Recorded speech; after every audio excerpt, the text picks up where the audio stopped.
हरे कृष्णा। आप सभी भक्तों का हार्दिक स्वागत। आज हम श्रीमद् भागवतम के स्कंद 4 अध्याय 22 चार कुमारों से पृथु महाराज की भेंट के श्लोक संख्या 58 पे चर्चा करने जा रहे हैं। इस श्लोक का अनुवाद फिर से एक बार हम पढ़ लेते हैं। जिस प्रकार वर्षा से हर एक की इच्छाएं पूरी होती है, उसी तरह महाराज पृथु सबों को तुष्ट करते थे। वे समुद्र के समान थे, क्योंकि कोई उनकी गहराई गंभीरता को नहीं समझ सकता था, और उद्देश्य की दृढ़ता में वे पर्वतराज मेरु के समान थे। तो पृथु महाराज के महान गुणों का वर्णन हो रहा है पिछले कुछ श्लोकों में। आप सुनते आ रहे हैं, और आज भी कुछ महान गुण है जो पृथु महाराज के चरित्र में तीन और गुण जो है उस आज श्लोक में उद्धृत हो रहे हैं, श्लोक में बता रहे हैं। तो कैसे वो बादलों के समान, पहला है कि वो कृपालु है, वो दया का वितरण करने वाले हैं। और फिर समुद्र के तरह वो गंभीर, गहराई, डीप, और पर्वतराज मेरु के समान वो कैसे स्थिर है, दृढ़। हाँ, मुझे इसी जन्म में भगवत धाम जाना है। दृढ़ता से पालन करने का उनका जो उद्देश्य है बहुत दृढ़ है उसमें। तो हम यहाँ पर हम जो श्लोक में उल्लेख हो रहा है कि जो वर्षा है वो सबकी इच्छाएं पूर्ण करती है, बारिश। तो उसी तरह पृथु महाराज भी सबको तुष्ट रखते थे। कृष्णा बुक में एक अध्याय है, 20 नंबर का अध्याय है, कि शरद ऋतु का वर्णन हो रहा है। बहुत सुंदर बहुपाद उसमें उल्लेख कर रहे हैं। ये मैं इसके साथ कनेक्ट इसलिए कर पा रहा हूँ कि हम लोग शाम को हमारे ग्रुप में कृष्णा बुक पढ़ते हैं, तो शरद ऋतु का वर्णन परसों ही हमने पढ़ा था। तो मैं उसमें 28 एनोलॉजीज दी गई है, अलग अलग, बहुत सुंदर एनोलॉजीज है। तो जो भक्तों ने पढ़ा है, बहुत सुंदर वर्णन है। कोई ये समझ नहीं सकता कि शरद ऋतु का वर्णन मतलब क्या है। आप अच्छा है, फूल होंगे, फल उगेंगे, बाद में बहुत सुंदर तरीके से वातावरण होगा, बस ठीक है। लेकिन उसको कैसे अपने जीवन के साथ, अपने कैसे फिलोसॉफी के साथ इसको कनेक्ट करके हम सीख सकते हैं, ये श्रील प्रभुपाद ने बहुत सुंदर तरीके से वर्णन किया है। तो यहाँ पे उल्लेख हो रहा है कि कैसे जब ग्रीष्म ऋतु, जैसे 8 महीने तक वो सूर्य जो है वो धरती पर उष्ण, हीट और लाइट देता है, और सूर्य की गर्मी से जितना भी गर्मी से जितना भी ये जो सतह है पृथ्वी की, उसका बाष्पीकरण होता है। जल जो है वो वेपर बनता है, भाप में बदलता है, और उसी से बादल बनते हैं। वही वेपर कंडेंसेट होते हैं और कन्वर्ट होती है वो क्लाउड में, कन्वर्ट होती है। और फिर जब आवश्यकता पड़ती है तो वही जो पृथ्वी से जो जल सुखाया गया है, वही बादलों के द्वारा, वही जल वो पृथ्वी की सतह पर फिर से बरसाया जाता है। क्या है प्रभु जी, ये तो बचपन में हमने क्लास में ही सुन रखा है, ये तो हमें क्या सिखा रहे हो आप। हम बचपन में ABCD पढ़ने के बाद हमको स्कूल में दूसरी तीसरी कक्षा में ही पढ़ा है ये सब। यस। तो यही एनालॉजी जो है, यही समझनी बात है, वो हमारे जीवन के साथ हम कनेक्ट कर सकते हैं कि सरकार जो है वो अलग अलग टैक्स कलेक्ट करती है। हम्म। पिछले के श्लोकों में आपने देखा कि पृथु महाराज टैक्स भी कलेक्ट करते थे, और उसी को फिर क्या करते थे, बांट देते थे। टैक्स भी कलेक्ट करते थे। तो वही अ, उसी के अनुसार कि जो टैक्स का प्रयोग है वो जनता के कल्याण के लिए ही उपयोग होना चाहिए। जनता से ही लिया गया है लेकिन फिर वो जनता में ही बांट देना चाहिए। यहाँ पे उल्लेख हो रहा है यहाँ पे शिक्षा के कार्यों में, मेडिकल के कार्यों में, सफाई के कार्यों में, जन कार्यों में जनता को फैसिलिटी प्रोवाइड करने के लिए इस उस कर का उपयोग हम करते हैं, करना चाहिए और करते रहेंगे। लेकिन उस विषय में हम नहीं जाएंगे कि वो कैसे डिस्ट्रीब्यूट हो रहा है और क्या हो रहा है नहीं, क्योंकि वो अपने आप में एक बड़ा टॉपिक है। तो एक पृथु महाराज एक आदर्श राजा है, एक आदर्श क्षत्रिय है। भली बात ही जानते हैं कि उनकी जो प्रजा है, उनकी नागरिक है, उनको संतुष्ट रखना है। तो तात्पर्य में प्रभुपाद जो लिख रहे हैं, दुखी मनुष्यों पर महाराज पृथु की दया अत्यधिक ताप के बाद जल वर्षा के समान होती थी। तो यहाँ पे पृथु महाराज की जो दया है, कृपा है, उसकी तुलना जल की वर्षा, बादलों की तरह हो रही है। इसका कंपैरिजन हो रहा है। तो इनडायरेक्टली हम परोक्ष रूप से हम कर रहे हैं कि पृथु महाराज एक बादल के समान है जो वर्षा देते हैं। बादल जो है, जो वर्षा है उसके स्रोत तो कौन है? बादल है। तो उसी तरह जो पृथु महाराज की दया है, ये दया को कंपैरिजन किया गया है बारिश की तरह। विशेषकर यहाँ पर प्रभुपाद जो विशेषता क्या यहाँ पे वर्णन कर रहे हैं कि हम सभी भक्तों को, सभी भक्त जो भगवान की भक्ति में लगे हुए हैं, उनको सभी को इसको प्रैक्टिस करना चाहिए। तो यहाँ पर लिखते हैं, इस शरद ऋतु के वर्णन की कृष्णा बुक में लिखते हैं कि बादलों द्वारा वर्षा जल का वितरण होता है। इतनी प्रचुर मात्रा में होता है कि इसकी उपमा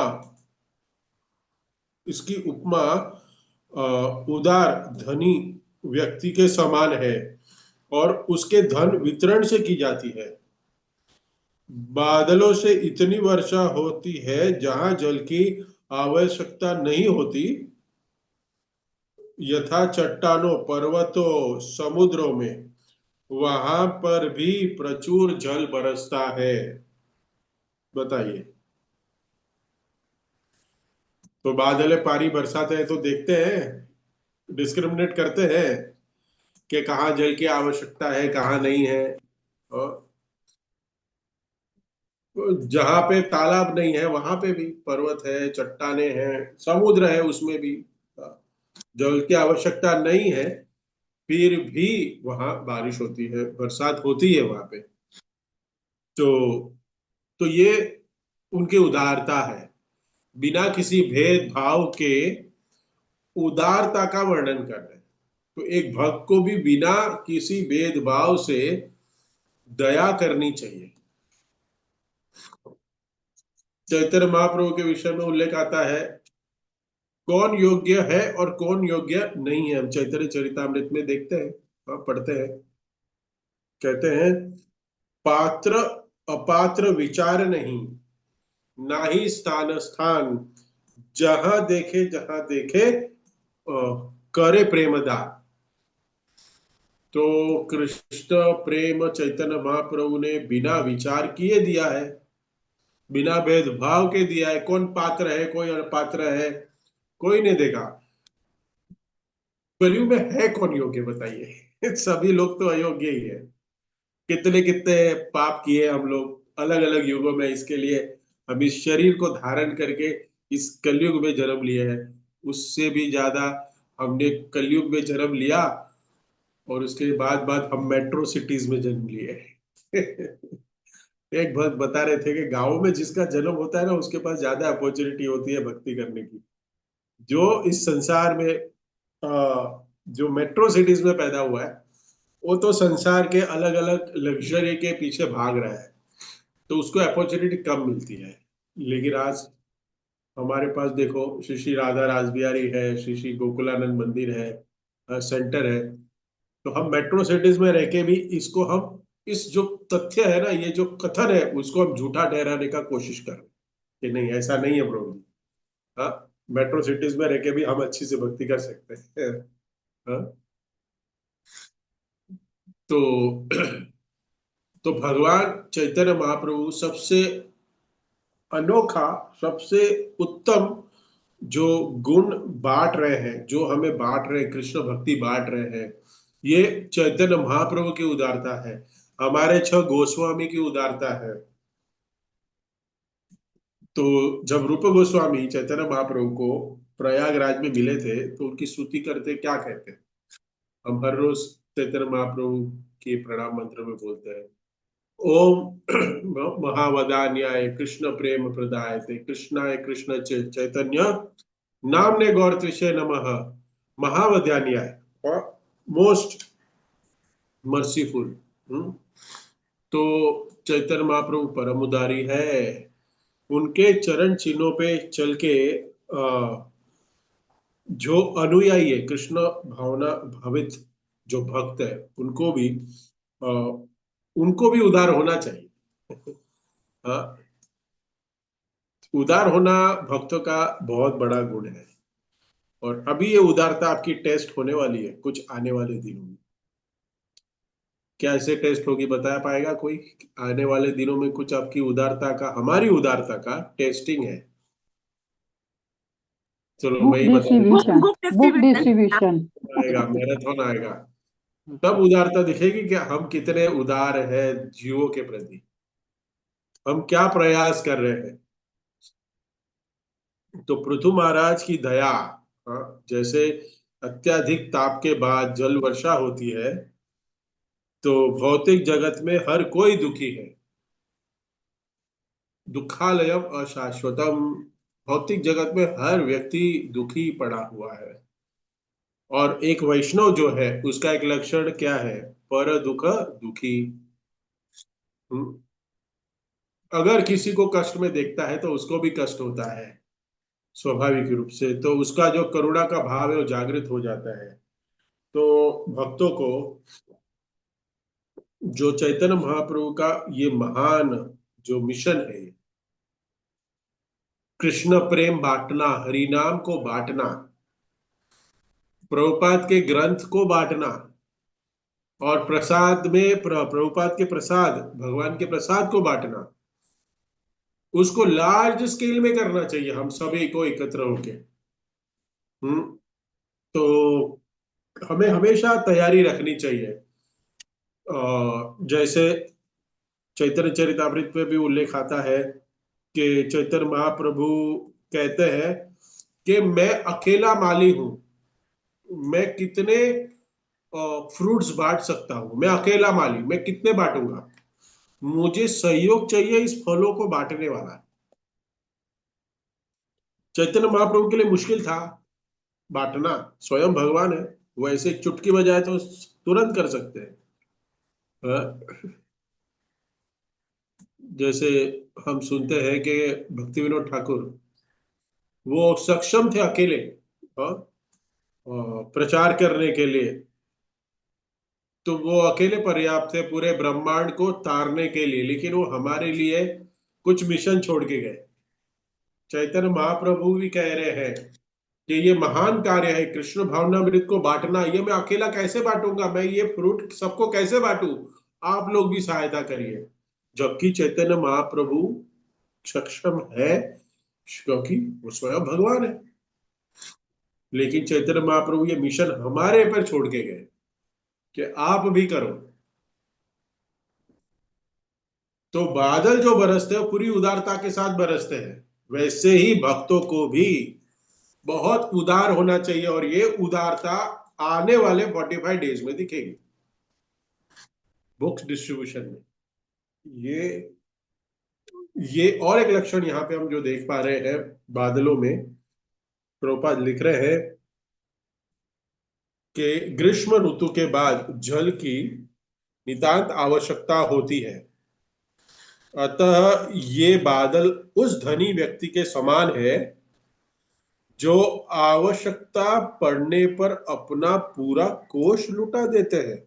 नहीं नहीं नहीं, गलत लिखा है इसमें, 10% लुटाते हैं। अच्छा, 5%। नहीं नहीं नहीं, मेरा चश्मे का नंबर बदली हो गया है।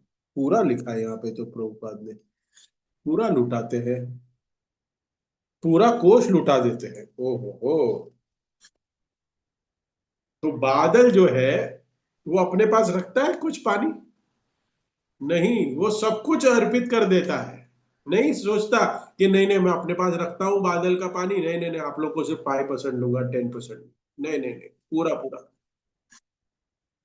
बादल जो पानी बनाता है, स्टोर हाउस जो है उसका, हाँ, बना रहा है, वो क्या करता है? वो बरसते बरसते बरसते वो पूरा खत्म कर देता है, वो रिक्त हो जाता है। वो सोचता नहीं है कि मैं अपने खुद के लिए, स्वयं के लिए थोड़ा संभाल के रखूं। ये कंप्लीट सेल्फलेसनेस है।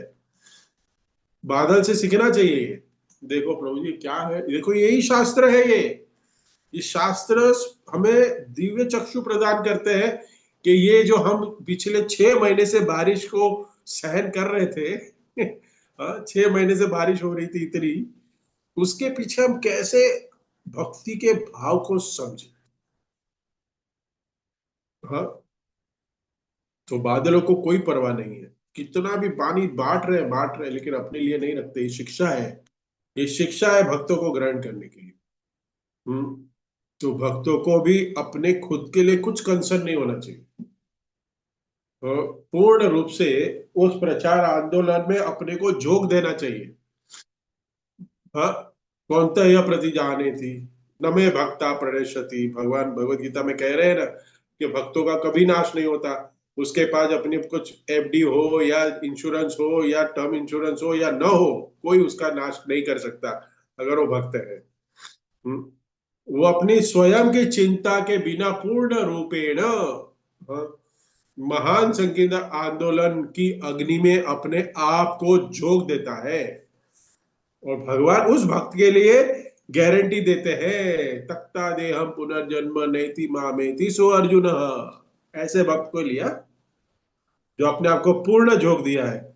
ऐसे नहीं, प्रभु जी आज थोड़ा कमर दर्द हो गया, प्रभु जी आज थोड़ा सिर दर्द हो गया, प्रभु जी आज थोड़ी सर्दी हो गई, प्रभु जी आज थोड़ा बुखार आ गया, प्रभु जी आज थोड़ा डैश डैश डैश हो गया। ऐसा नहीं, भौतिक शरीर मिला है उसमें तो कष्ट होगा ही, ये तो रहने ही वाला है।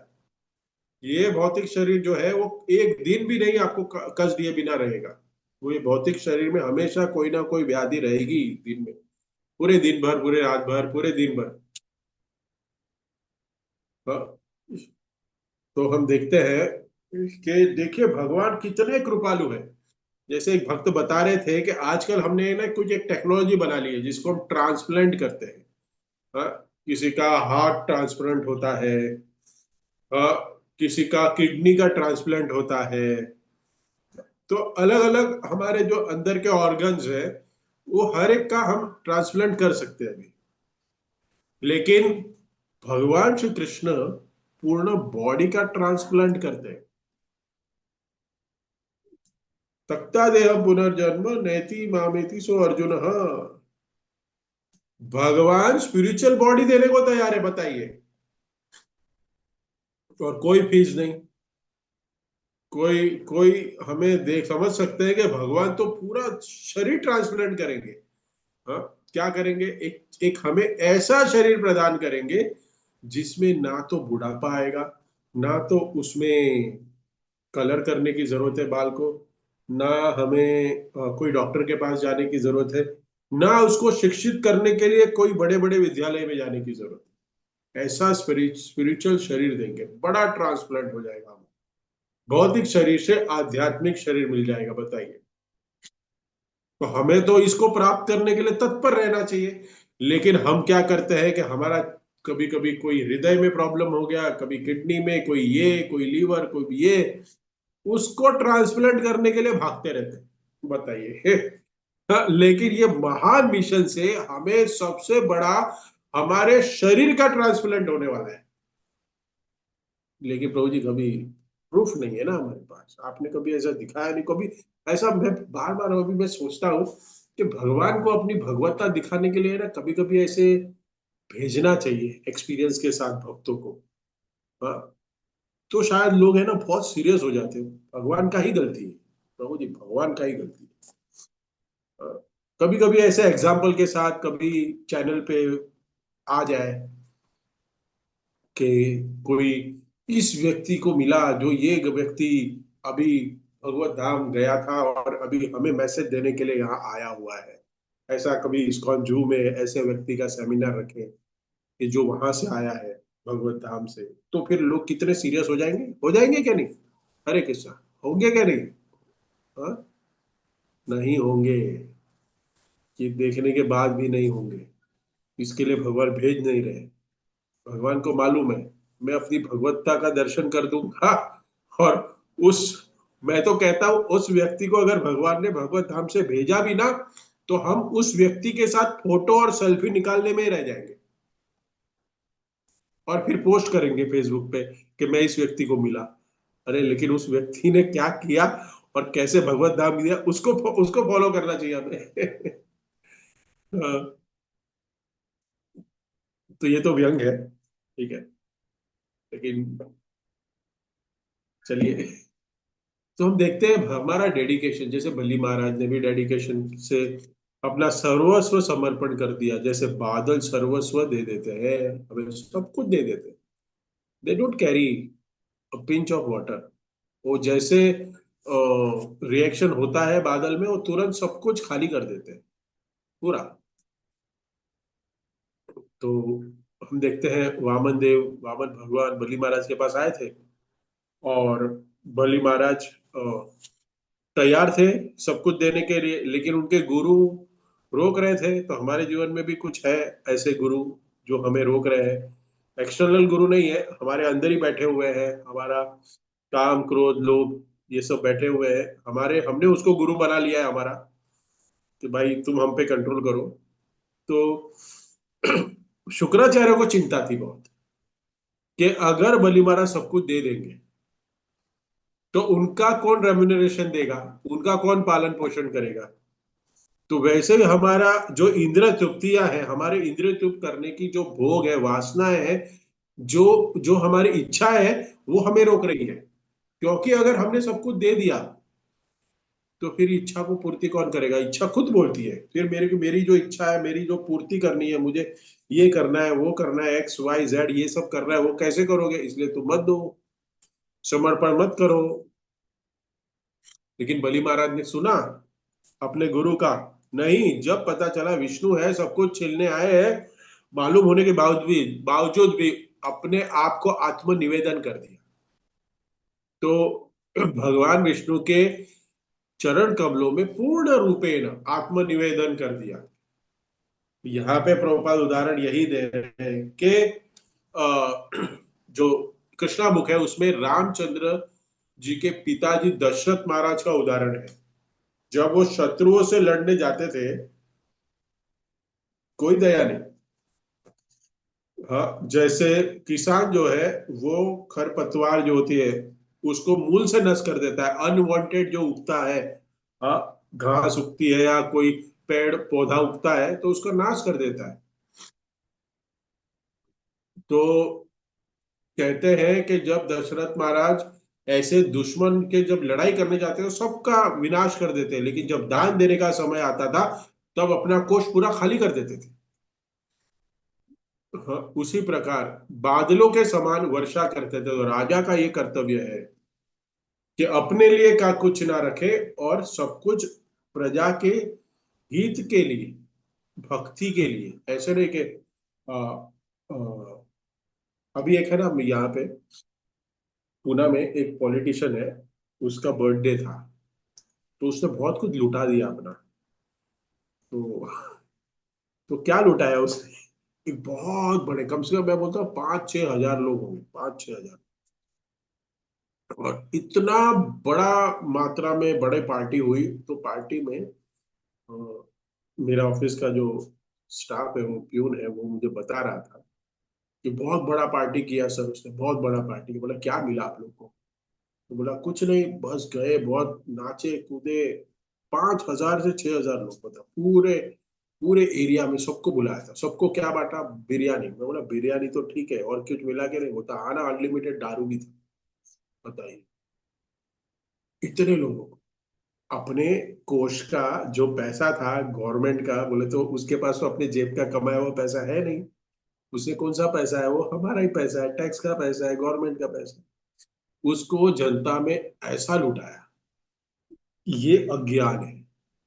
हाँ, ये अज्ञान है।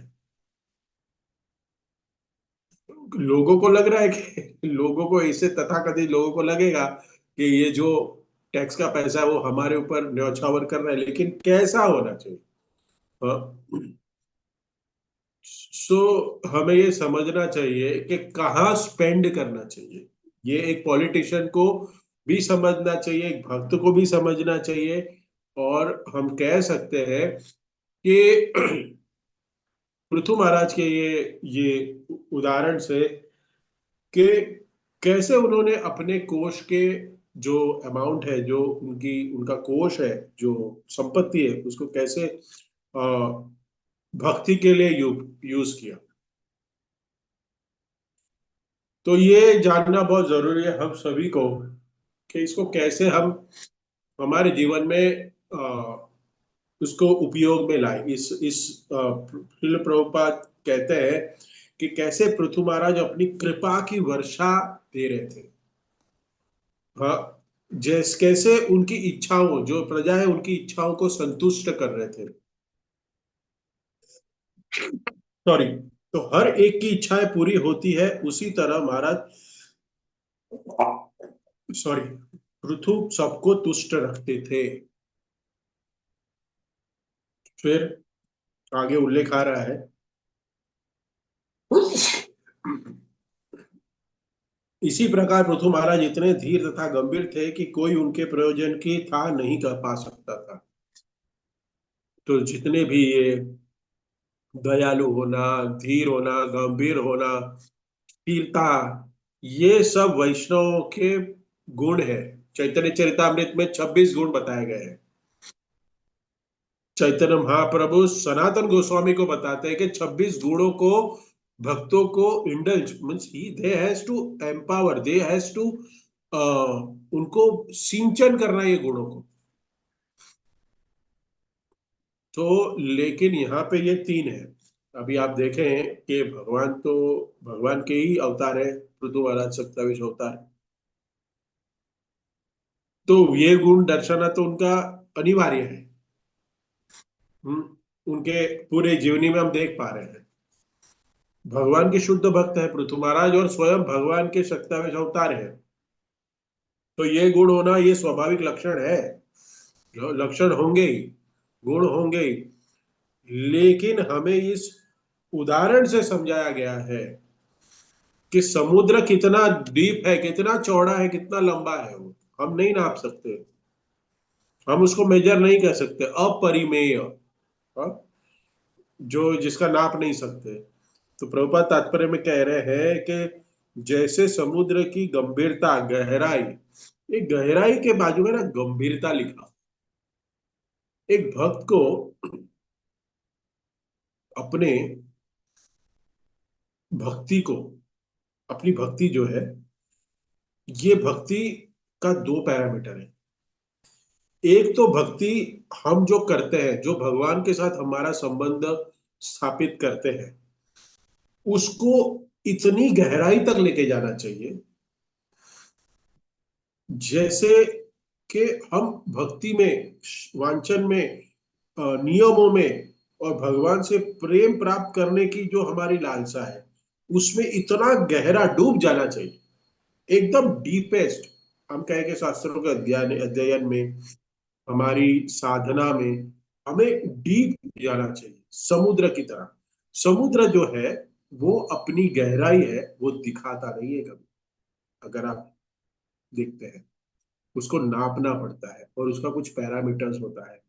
जैसे हम देखते हैं कि समुद्र को नापना है तो कुछ एक अल्ट्रासोनिक वेव्स है जो समुद्र की तट से नीचे भेजते हैं, और फिर पता चलता है वो जब वेव्स कितने टाइम में वापस आता है, वो जो अल्ट्रासोनिक वेव, तो पता चलता है, फिर साइंटिस्ट लोग हैं, जो इंजीनियर लोग हैं, वो देखते हैं कि यहाँ पे इतना डीप है समुद्र, पता नहीं चले।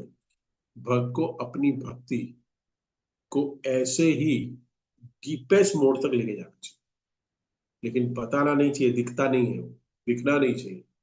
और उसी प्रकार जो अपना दृढ़ संकल्प है भक्ति करने का, वो सुमेरु पर्वत की तरह महान, अपनी जो जो कह सकते हैं कि हम जो प्रयास कर रहे हैं भक्ति करने का, वो एक पर्वत की समान ऊंचा होना चाहिए। हमारा जो जो उद्देश्य है ना, हमारी जो क्रिया है, हमारा जो कार्य है, हमारा जो जो तत्परता है भक्ति करने की, उसमें पर्वत की समान दृढ़ होना चाहिए, दृढ़ता से कोई हिला ना सके। जैसे पर्वत को आप हिला नहीं सकते। अब ये डेस्क पे मैंने मेरा कैमरा और बुक्स रखी है, तो मैं थोड़ा सा करूँ तो हिल जाएगा, क्योंकि कोई भी हिला सकता है, लेकिन पर्वत को हिला सकते हो। वैसी हमारी दृढ़ता होनी चाहिए, वैसा हमारी हमारा भगवान के प्रति कन्विक्शन होना चाहिए, तो कोई भी व्यक्ति आके उसको डगमगा ना दे। तो किसी ने बोल दिया, किसी भक्त ने हमें अपराध, हमारे हमें कुछ भला बुरा बोल दिया, तो हम क्या हो गए, ढीले हो गए। अरे प्रभु जी ऐसा बोला हमने, हमको ऐसा बोला, इतना भक्ति किया हमने, क्या किया दे। अरे तो आपकी भक्ति प्रभु वो भक्त के प्रति है क्या भगवान के प्रति है? नहीं, लेकिन वो भक्त तो भगवान का ही है ना, भगवान श्री कृष्ण ने ही भेजा है। तो हमें ये समझना चाहिए कि आपके जीवन में कुछ ऐसे कर्म लिखे हुए थे जो आपको उसको भोगने थे, लेकिन उस भोगने के लिए भगवान ने उस भक्त को चुना। भोगना तो मुझे था, लेकिन उसको चुना किसने? चुना चुना भगवान ने उसको, मुझे उस दुख को प्रदान करने के लिए, उस दुख देने के लिए। तो हमें उस जीव के प्रति भी कृपालु होना चाहिए। बिकॉज ऑफ मी, मेरे जीवन में ऐसे कर्म लिखे हुए थे, मुझे भोगना था, लेकिन भगवान ने आपको चुना। सो आई एम एक्सट्रीमली सॉरी। नहीं तो वो नहीं रहता तो कोई दूसरा तो होता ही था, क्योंकि हमारे जीवन में तो वो भोगना लिखा हुआ है, उस व्यक्ति के द्वारा नहीं तो दूसरे व्यक्ति के द्वारा, वो तो मिलने ही वाला है। हमें इस विज्ञान को समझना पड़ेगा। भगवान श्री कृष्ण की भी जो गतिविधियां है ना, ये जो भगवान श्री कृष्ण करा रहे हैं ना इस संसार में, हमारे साथ, बाजू वाले के साथ, भक्तों के साथ, पूरे संसार में, इस ब्रह्मांड के साथ, ये गतिविधियां बहुत बड़ा क्वेश्चन मार्क है। We never know. भगवान भगवत गीता में कहते हैं कि मैं धर्म की स्थापना करने आता हूं, लेकिन अगर धर्म की स्थापना करने आते हैं तो फिर क्यों रात को रासलीला रचा रहे हैं? रासलीला क्यों कर रहे हैं? प्रतिज्ञा लेते हैं कुरुक्षेत्र के युद्ध में कि मैं शस्त्र नहीं उठाऊंगा, तो फिर क्यों चक्रपाणी बन के चक्र लेके भीष्म पितामह को मारने के लिए दौड़े? क्या जरूरत थी? इतने सारे प्रसंग है। हाँ, तो उनकी जो क्रियाएं हैं एक सामान्य व्यक्ति के लिए चिंतन से परे है, एक भक्त के लिए भी परे है। एक शुद्ध भक्त जो उनकी परंपरा में आया है, वो अनुयायी है, जो महान भक्त है, वो उनकी गतिविधियों को, कार्यकलापों को समझ सकता है। गीता में भी हम देखते हैं, हम देखते हैं कि अर्जुन भगवान का भक्त है। इसके लिए भगवत गीता का रहस्य उसके सामने उद्घाटित हुआ। भगवान श्री कृष्ण उसको समझा रहे हैं। ब्रह्म संहिता में भी उल्लेख हुआ है। तो बड़े बड़े वैदिक स्कॉलर्स जो है, उन वो समझने में भी कभी कभी भूल कर जाते हैं। ब्रह्मा जी भूल कर गए भगवान की गतिविधियों को। तो ये भक्त को समझना चाहिए, ये रहस्य है। तो यहाँ पे पर्वतराज मेरू से उपमा उपमा जो दे गई है, प्रभुपाद तात्पर्य में लिख रहे हैं कि मेरू नामक पर्वत ब्रह्मांड की धुरी के समान स्थित है और कोई इसे एक इंच भी नहीं हिला सकता। हमने गोलोक चार्ट देखा हुआ है, गोलोक चार्ट, ये पूरा पूरा ब्रह्मांड जो है उसके लिए एक पिवट का काम करता है। जो मेरू पर्वत है उसकी टिप पे, हाँ, पोल स्टार, उसको सब कुछ वहीं से कंट्रोल होता है। सारा ग्रह मंडल उसके आसपास पूरा घूम रहे हैं। कितना शक्तिशाली है मेरू पर्वत, तो कोई भी उसको 1 इंच भी नहीं हिला सकता। उसी प्रकार महाराज पृथु के निश्चय करने के बाद, हम जैसे भक्तों के निश्चय करने के बाद, उसको निश्चय से भिला नहीं सकना चाहिए, ऐसा हमारा भाव होना चाहिए। जो उन्होंने ठान लिया वो करना ही चाहिए, जो वचन दिया है वो करना ही चाहिए। उसको सिद्ध होने से कोई नहीं रोक सकता, कोई भी परिस्थिति हमें रोक नहीं सकती, ऐसा हमें सोचना चाहिए। तो भगवान की कृपा से उनके वाक्य भी सिद्ध होते हैं। तो प्रभुपाद यहां समझा रहे हैं कि भले खुद का व्रत टूट जाए कुरुक्षेत्र में युद्ध में, लेकिन भगवान ने वचन दिया था ना कि मैं कोई अस्त्र शस्त्र नहीं उठाऊंगा, लेकिन फिर भी भीष्म देव पर वार करने के लिए उठे। लेकिन अपने भक्त के वचन को वो प्रसिद्ध करेंगे और सिद्ध भी करेंगे। कौनते प्रतिजा में न में भक्त प्रयश्यति, कि कभी मेरे भक्त का विनाश नहीं होता। इसीलिए अगर हम कहें कि कृष्णा कॉन्शियस भगवान के भक्त है, अगर अगर वो क्षत्रिय के रोल में है, अगर वो ब्राह्मण के रोल में है, या संचालन के रोल में है, हाँ, तो भी उसको इसी शास्त्रों का अनुगमन करके अपने कर्तव्यों का पालन करना पड़ेगा, करना चाहिए, जो पृथु महाराज भी कर रहे थे। पृथु महाराज राजा है, मतलब एक बड़े एक पॉलिटिशियन ही है ना। हाँ, आजकल जो राजा है वो कौन है? पॉलिटिशियन है। बड़ी बड़ी प्रोमिसेस देते हैं, इलेक्शन मैनिफेस्टो निकलते हैं, अलग अलग वचन देंगे। हम सत्ता में आ गए तो हम आपके लिए ये करेंगे वो करेंगे, गरीबी हटा देंगे, पूरा इलेक्ट्रिफिकेशन कर देंगे, पूरा वाटरिफिकेशन कर देंगे, हाँ, सबको पानी दे देंगे, ऐसा सब मैनिफेस्टो होता है। लेकिन कितना कर पाते हैं? हाँ, कितनी सरकारें बदली लेकिन फिर भी गरीबी हटी नहीं। लेकिन असली सुख क्या है वो किसी को पता ही नहीं।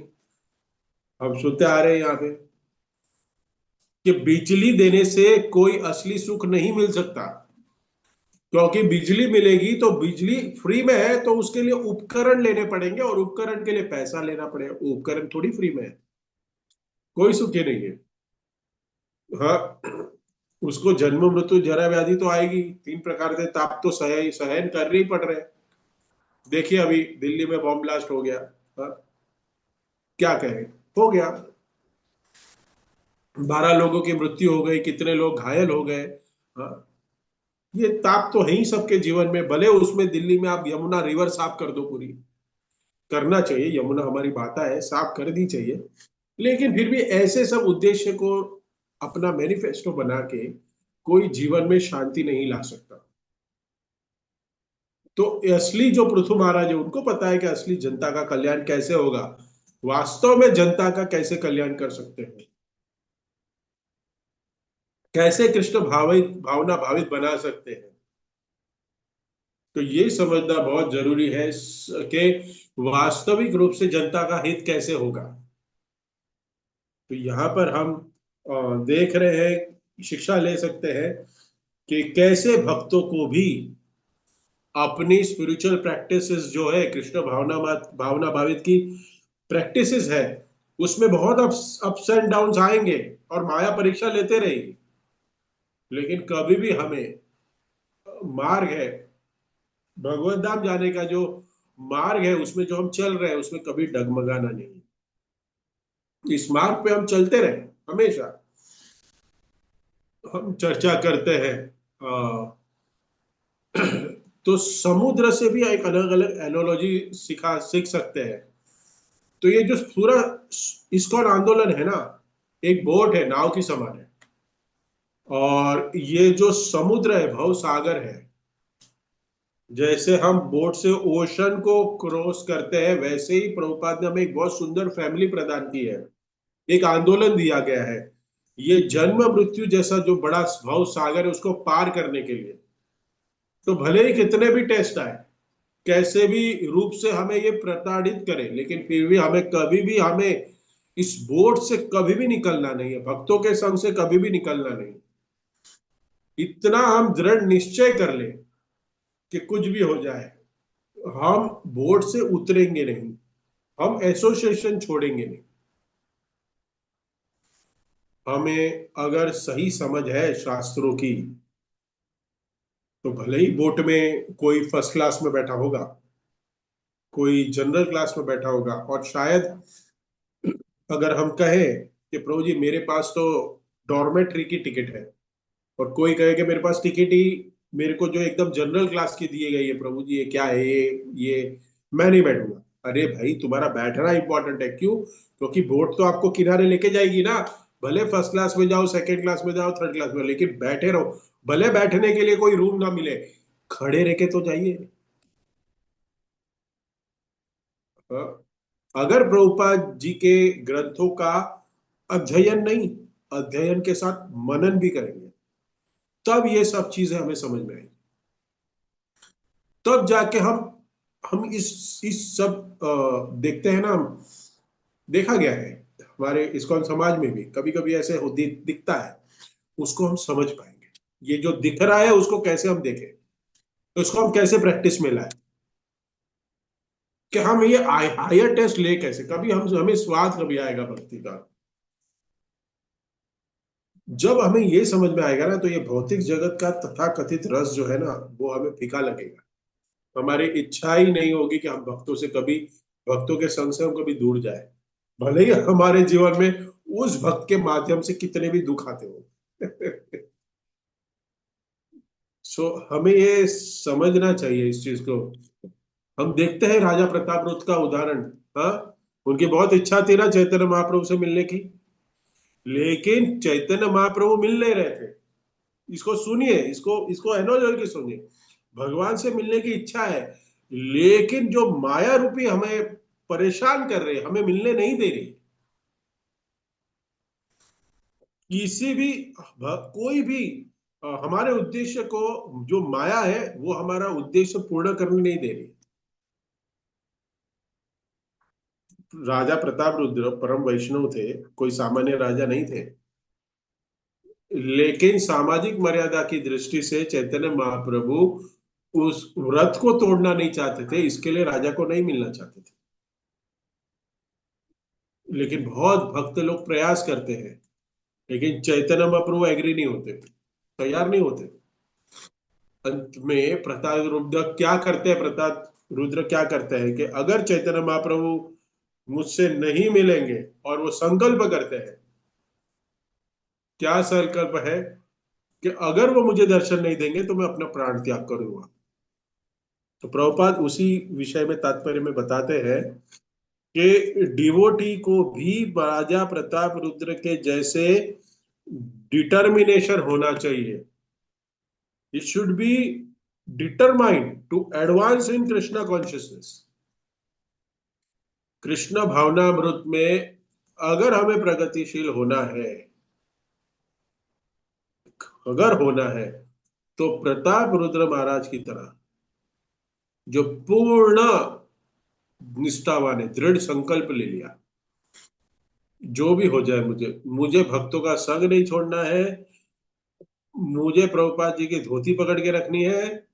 अगर हम ऐसे फर्मली कन्विंस हो जाएंगे, तब हम कृष्ण भावनामृत में एडवांस कर सकते हैं। और दया, जीव दया, जैसे कहते हैं ना हम लोग के जो बुक डिस्ट्रीब्यूशन डिपार्टमेंट, उसको जीव दया कहा गया है। तो यहाँ पे सबसे बड़ा ध्रुव पृथु महाराज का जो गुण है, दया, जीवों के प्रति दया है उनकी, वो दिया दया हमें बतानी है बुक डिस्ट्रीब्यूशन करके आगे वालों दिनों में। तो मैं सभी भक्तों से निवेदन करूंगा कि दया का भाव हर एक भक्त को अपने हृदय में अगर नहीं है, तो एटलीस्ट वो धीरे धीरे बुक डिस्ट्रीब्यूशन के माध्यम से, प्रचार के माध्यम से, सेवा के माध्यम से इसको डेवलप करना ही चाहिए। दया होनी चाहिए जीव के प्रति। सबसे बड़ा दयालु कौन है? सबसे बड़ा दयालु हम देखते हैं भगवान श्री कृष्ण है। अपना महल साज सब कुछ छोड़ के, अपने माता पिता सब कुछ, अपनी अपनी पटरानियां, पटरानियों को छोड़ के ही आए ना भगवत गीता बोलने के, लेके आए थे। उनका त्याग करके, त्याग मतलब कुछ सालों का विरह सहे, नहीं सहे, क्यों सहे? भगवत गीता बोलने के लिए। भगवान भी 13 साल की उम्र में अपनी गोपियों, अपने माता पिता को छोड़ के मथुरा गए, क्यों? प्रचार करने के लिए। टुक सो मच एफर्ट। उन्होंने कितना, भगवान ने कितना एफर्ट लिया है, चैतन्य महाप्रभु ने एफर्ट कितना लिया है इस संकीर्तन आंदोलन को बढ़ाने के लिए, इस संकीर्तन आंदोलन को नगर आदि ग्राम फैलाने के लिए। शिल प्रभुपाद ने कितनी तपस्या की है, शिल प्रभुपाद ने कितने परेशानियों को उठाया है।